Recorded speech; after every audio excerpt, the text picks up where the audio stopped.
Good morning, everyone. I'm Jim from the 312 Workshop, and today we're going to turn these 30 fence pickets into a tree collar. Now, this isn't your normal tree collar.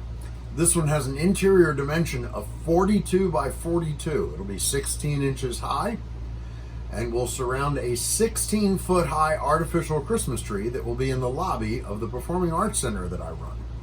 Stick around. As you can see, I've already set up the radial arm saw. I've got a bench puck here clamped down. I had to add an extra one. I've measured 16 inches over to the inside of my blade. I need 36 pieces, 16 inches long. That should be roughly 9 pickets. And I'm going to get started cutting.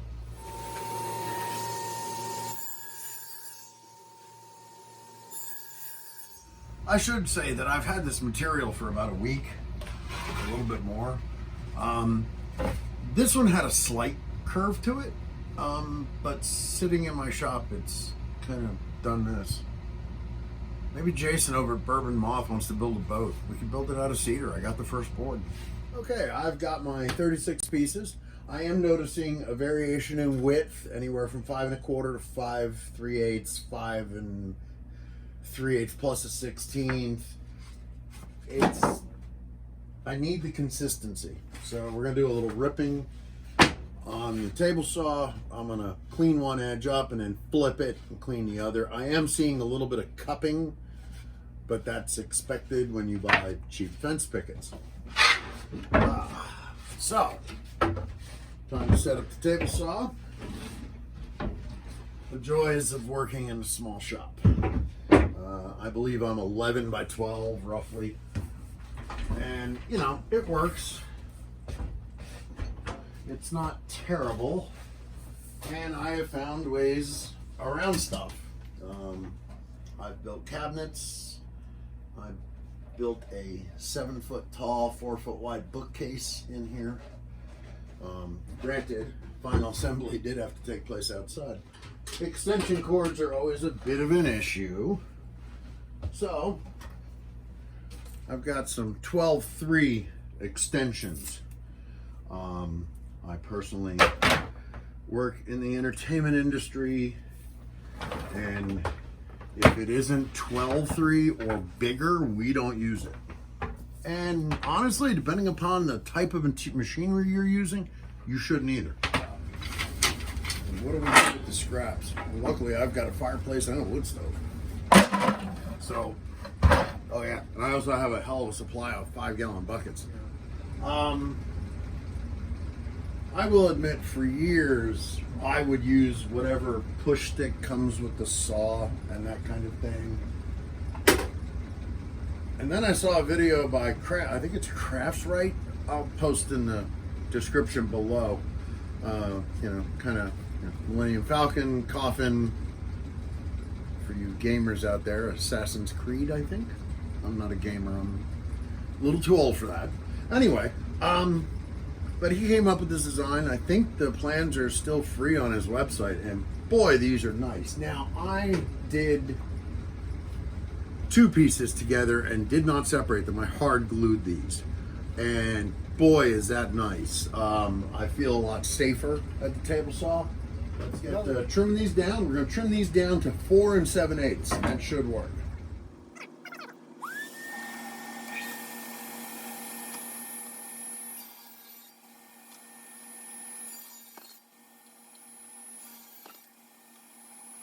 Okay, now that we've got everything set to width, 4 7/8, I'm going to do a little router work. You can see I've put just a slight reveal. When I put them together, it'll add a little visual interest. Now, we are going to do the ubiquitous farmhouse cross, but because this is 42-inch wide, I'm actually going to do 2 of those farmhouse crosses on either side with a center stile. Also, too, some of you will ask what type of router bits I'm using. And granted, I've got good Carb Tech router bits down below. Stalwart, I'm not sure of the name, but they're carbide. They're actually in metric, which is interesting. And of course, a chamfer bit doesn't really matter. But they were like $7 at this Amazon resale store, so you know they get returns, buy pallets, all that. So yeah, you know, probably $8 with tax, whatever it was, for carbide bits that I really don't care how much abuse I give them.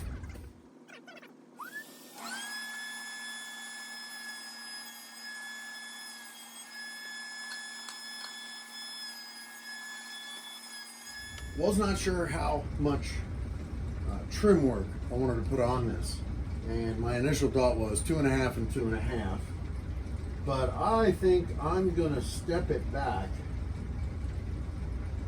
and I'm gonna make the trim work around the piece and the center stile 1 3/4 inches, and then the cross pieces will be 1.5 inches. I really, you know, there's no plan to this. Do I really look like a guy with a plan? Sorry, Heath Ledger. Joker, always a win. Anyway, so I've got to start cutting some things down and ripping. I did.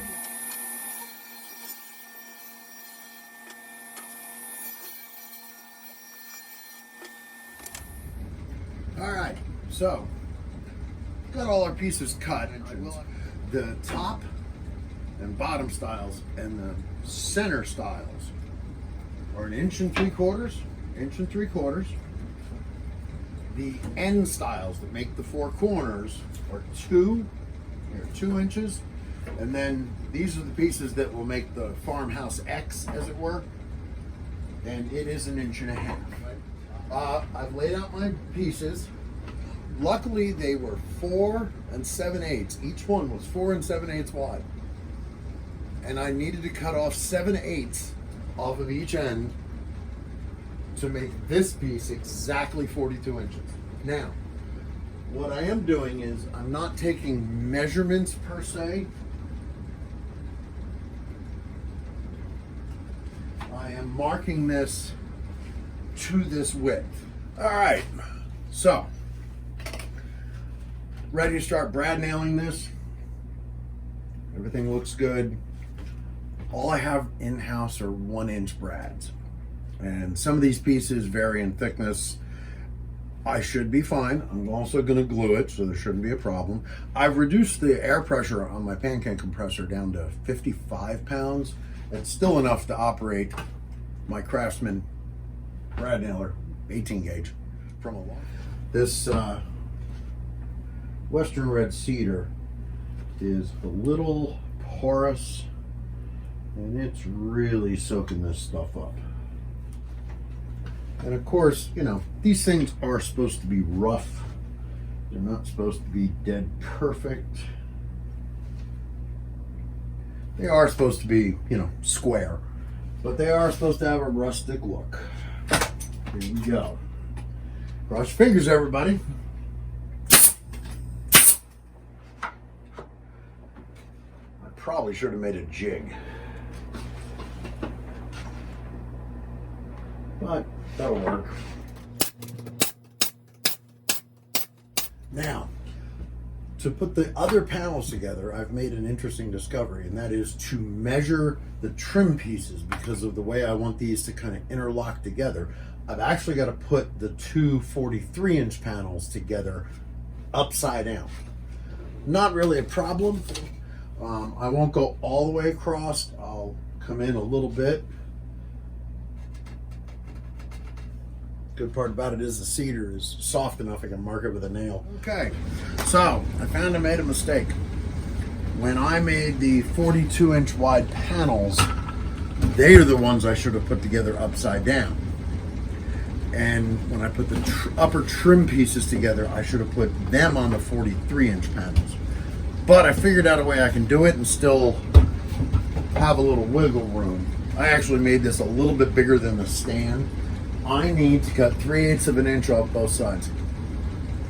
And that should work. And then I can put it together and then measure the trim pieces, the upper and lower, so they will go past in front of those pieces. But I have to cut 3/8 of an inch off, allowing 1/8 for the blade. I need a 1/4 inch setup block. And what I'm doing is I'm using my rip fence and one of my push blocks because it really won't slide. And that way I can use my panel cutter, slide it over to where I need to, pull this out of the way, and make the cut safely.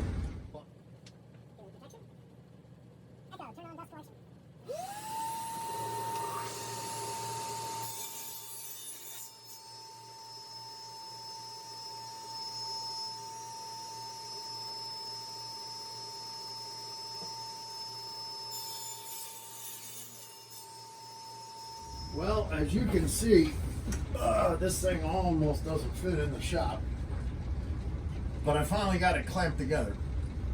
This is how big it is. Anyway, now I can start doing the trim work on the long ends now that I've trimmed them down, and so far it's looking good. I've got right angles in just to make sure, but again, remember, these are supposed to clip together, and I'll show you that here. Okay, now to start the way these corners will wrap, I'm gluing the bottom and the top stiles in. The thing is, you don't want the glue to extend to this side or this side, nor do you want to nail them there. So this looks good. I've got plenty of room.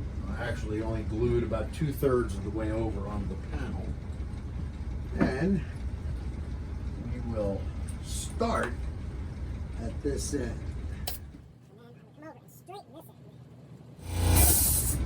And this is where it gets a little bit tricky because I have to take the pipe clamps off to wrap this corner. Now, when you wrap the sides like this piece will sit flush with this because this side butts against this. So this can sit flush. And you see how you have the wall board here and this. I'll go ahead and throw that in here real quick, just like that. It sits there. There. You know. Make sure it's flush. Making sure this is flush is extremely important. Now, the next piece only gets glued and nailed on this board you just put in and the wall of this piece. It does not get glued or nailed to this. That way this piece overlaps. This piece will overlap this one. Just like that. There is going to be a little squeeze out, but that's okay. Now,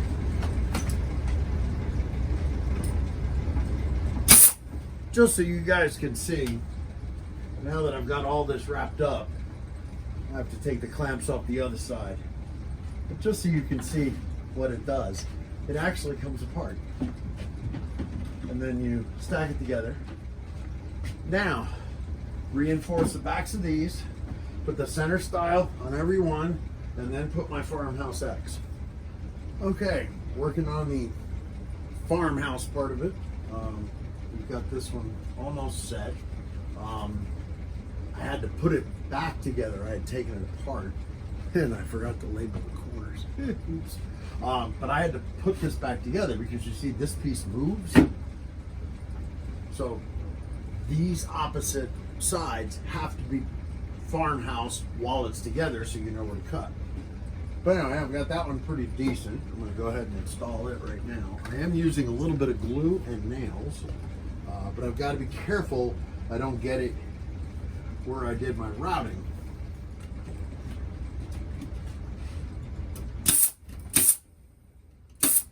And really, it is taking time because every angle's slightly different. Now, I realize this is supposed to be kind of rough looking, but I still want it to look right.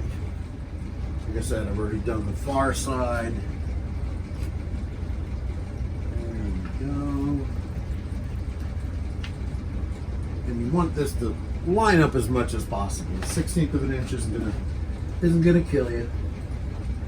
Struggle with this side. But interestingly enough, it seems like these angles are pretty close. It's big. It's real big, guys. But I think it looks pretty good. Well, like I said, now that I've done that, now I can take this apart, lay it down, and work, and it'll actually be easier. So I'll keep working. I may pop back in real quick. Carry that. I've got a gimbal. I may carry that around. Although honestly, it's really hard to get around in here. I will definitely take my gimbal to work tomorrow, so I can kind of walk around the tree at the end of this video.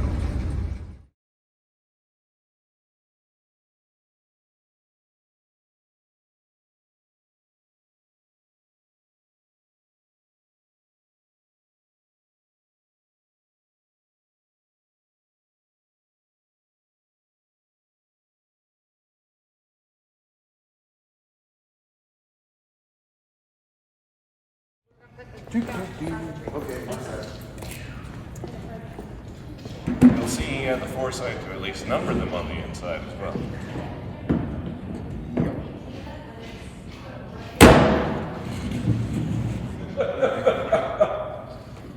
It just takes time, Jim. Yeah, I know. There you go. You can push with something other than your head, though. Yeah, I know. And you don't have to, not for my sake, but you can. Right. I hear you. Come on. Oh. So I just tried to push the metal railing with my head. That's not good.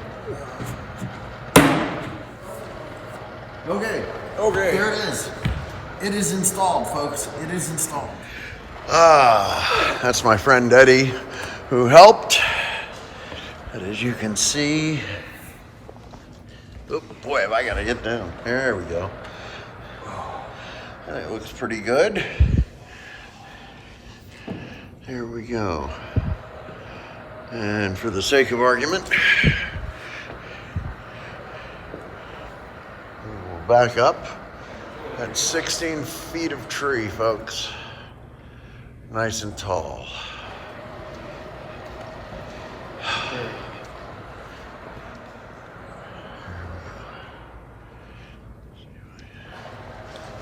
Down there.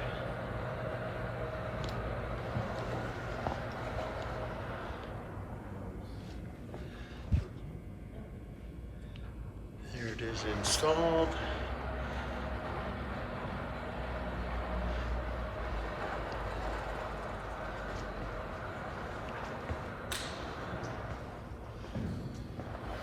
Little B-roll action.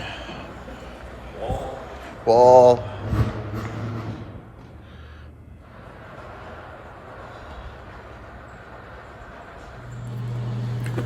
Good evening, everyone. I'm sure this isn't how you expected this video to end, but I filmed it on November 27th and then had a computer crash while editing.